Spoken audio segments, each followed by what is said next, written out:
My father told me to be selfless after he gave my life to my brother. I was 23 years old when my father destroyed my future and called it love. He didn't raise his voice. He didn't look guilty. He didn't even hesitate. He just folded his hands on the kitchen table, looked straight at me, and said, "You need to be selfless. Family comes first."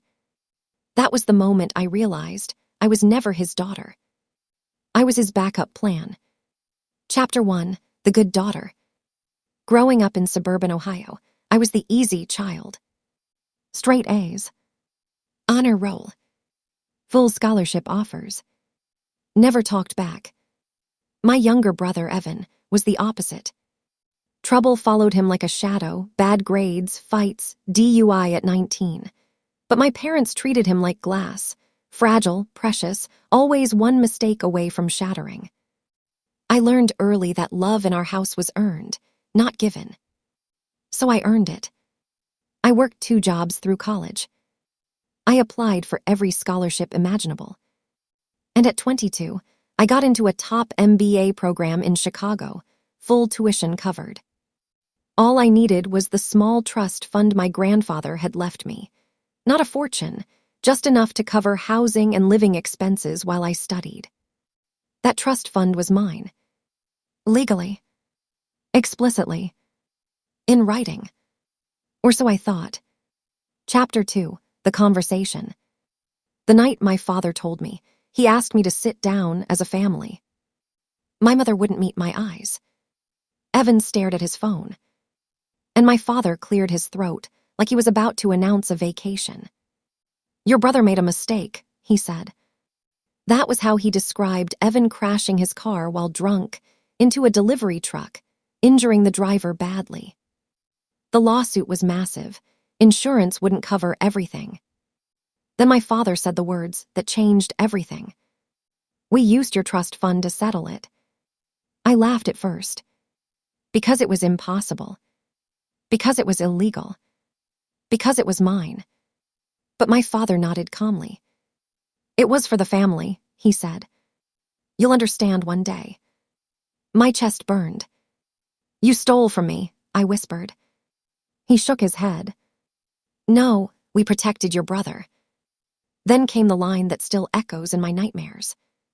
"You're strong, you'll recover." Evan wouldn't. Chapter 3: Betrayal is Loud. I didn't scream. I didn't cry. I just stood up and walked out. Because betrayal doesn't always explode. Sometimes it settles, quiet, heavy, permanent. My MBA dream vanished overnight. I worked full-time. I moved into a tiny studio. I stopped answering family calls. And for the first time in my life, I stopped being the good daughter. Chapter 4: What They Didn't Know. What my family didn't know was this. My grandfather had trusted me, not my parents. Before he died, he'd given me something else, something my father didn't understand or notice. A copy of the trust documents, and a handwritten note. "If they ever touch this without your consent, fight." So I did. Quietly. Relentlessly. Chapter 5: The Long Game. I contacted an attorney. Then another. Then a forensic accountant. Turns out, my father hadn't just crossed a moral line. He'd crossed several criminal ones. Unauthorized withdrawal. Breach of fiduciary duty. Forgery. The settlement they paid for Evan. It had my forged signature on it. And every lie leaves a trail. Chapter 6: The Call. 3 years later, my phone rang. It was my father. His voice shook. "We need to talk." I smiled for the first time in years. Chapter 7: The Courtroom. The judge didn't care about family first. He cared about law. My parents were ordered to repay the trust, with interest. My father lost his professional license. And Evan. The settlement was voided. He faced the lawsuit again, this time without my future to protect him. Chapter 8: The Final Conversation. My father cornered me outside the courthouse. "You ruined this family," he said. I looked at him calmly. No, I replied. You ruined it when you decided my life was disposable. Then I walked away. Forever. Epilogue, what selfless really means. I went back to school. Not because I owed anyone forgiveness, but because I owed myself a future. And here's what I learned. Selflessness isn't sacrificing yourself for people who wouldn't hesitate to sacrifice you. It's choosing yourself when no one else ever did. Final line. My father told me to be selfless after he gave my life to my brother. So I chose myself. And that was the most powerful revenge of all. I didn't tell anyone about the lawsuit, not my coworkers, not my friends, not even the aunt who still sent me birthday cards like nothing had happened. Revenge doesn't need an audience while it's growing. It needs patience. Chapter 9, Exile. After I walked away from my parents' house that night, I became a ghost in my own family. Holidays passed without invitations. Group chats went silent. Photos appeared online, smiling faces, captions about togetherness. I wasn't angry. I was done. I poured everything into work. I started as a junior analyst at a mid-sized logistics firm in Columbus. Long hours, low pay, no complaints. I learned faster than anyone else because failure wasn't an option anymore. It was my past. At night, I studied contracts and finance on my own. Free courses, old textbooks, notes scribbled at 2 a.m. on legal pads. Every page I read felt like a brick laid under a future no one could steal again. Chapter 10, The Cracks Appear. 3 years after my father told me to be selfless, the cracks finally showed. My mother called first. Her voice was thin, unfamiliar. Your father's job is unstable, she said carefully. I almost laughed. Unstable meant under investigation. The licensing board had questions. The bank had questions.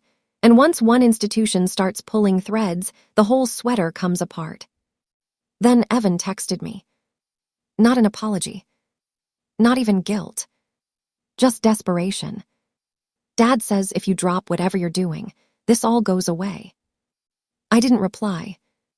Because Evan had learned the same lesson my father taught him. Someone else will always pay. But this time, it wouldn't be me. Chapter 11, Courtroom Silence. The day of the hearing, my parents sat together. They looked smaller, older. My father wouldn't look at me. The judge asked one simple question. Did the beneficiary authorize the withdrawal? My father opened his mouth. My attorney stood. No, Your Honor. That was it. No speeches. No tears. Just consequences. The trust had been drained illegally.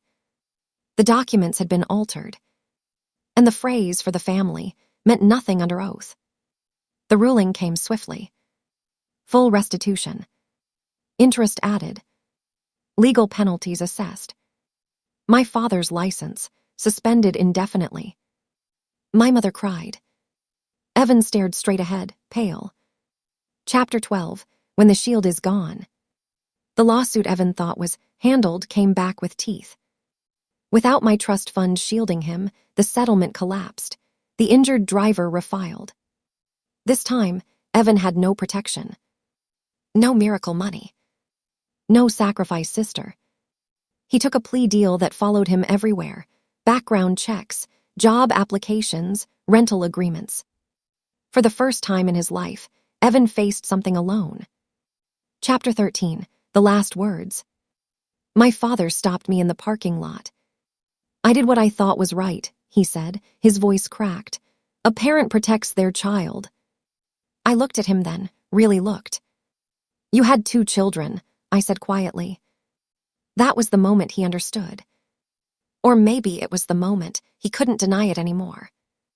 Chapter 14, Rebuilding from Ashes. The restitution check arrived 6 months later. I didn't celebrate. I invested. I enrolled in an executive MBA program, older than most students, sharper than all of them. I graduated at the top of my class. 2 years later, I became a partner at the firm that once hired me as cheap help. Success didn't feel loud. It felt peaceful. Epilogue, the definition of selfless. I ran into my mother once at a grocery store.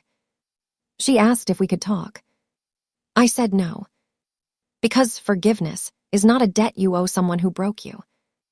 And family is not the people who demand your future as payment. Family is the life you build when you finally stop begging to be chosen. Final words. My father told me to be selfless after he gave my life to my brother. So I stopped shrinking. I stopped sacrificing. I stopped asking.